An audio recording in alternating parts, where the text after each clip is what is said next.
Mahabub Nagar CM సభ నేపథ్యంలో ఈరోజు జర్నలిస్టులను నిర్బంధించి మరీ సభ నిర్వహిస్తున్నారు. ప్రభుత్వ పథకాలను ప్రజల్లోకి తీసుకుపోయే జర్నలిస్టులను ఈరోజు నిర్బంధాల మధ్య సభలు నిర్వహించాల్సిన పరిస్థితి రాష్ట్ర ప్రభుత్వానికి ఏర్పడింది. గత వారం రోజుల కింద ఎన్టీవీ జర్నలిస్టులను అక్రమ అరెస్టు చేసిన రీతిలో నిరసన తెలిపిన నేపథ్యంలో మళ్లీ అదే నిరసన తెలుపుతారనే భయంతోన జర్నలిస్టుల గొంతు నొక్కే విధంగా ఈరోజు మన తెలంగాణ రాష్ట్ర ప్రభుత్వం నిర్బంధాల మధ్య భయంతోనే ఈ సభలు నిర్వహించుకుంటుంది. దీన్ని పూర్తిగా టీయూడబ్ల్యూజే ఖండిస్తా ఉంది.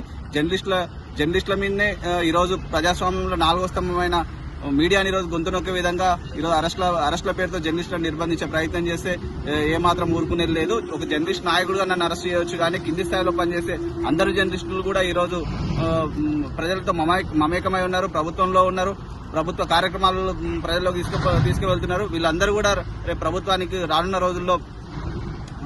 రోజుల్లో ప్రభుత్వానికి ఖచ్చితంగా బుద్ధి చెప్తారని చెప్పేసి టీయూడబ్ల్యూజే గా తెలియజేస్తున్నాను.